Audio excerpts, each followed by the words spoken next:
Jumpa kembali pemirsa Kusuma TV dengan saya Gani Sugani dalam acara Dongkrak Dongeng Ngacaprak. Kang Asep Odang di Ciganiti pergi berwisata ke Prancis. Ia tinggal di Prancis sekitar 3 hari. Suatu saat dia ingin makan dan mencari rumah makan di Prancis.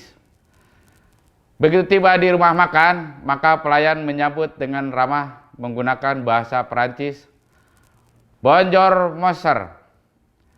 Bonjour monsieur itu artinya halo tuan. Tapi karena Kang Asep Odang tidak tahu bahasa Prancis, ia menyangka pelayan rumah makan itu menanyakan nama. Maka Kang Asep Odang menjawab, Asep Odang.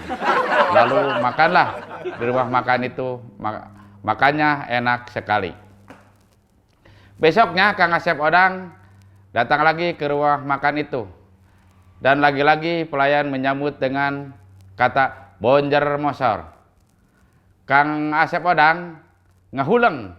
Masa kemarin hanya nanya nama, sekarang nanya lagi. Tapi karena tanggung, ia jawab Asep Odang. Dan seperti kemarin, ia pun makan dengan lahap. Setelah pulang ke rumah, Kang Asep Odang nanya sama guide, apa artinya bonjour monsieur? Ternyata bonjour monsieur itu artinya halo tuan. Kata Kang Asep Odang, sekarang mas saya tahu bonjour monsieur itu halo tuan.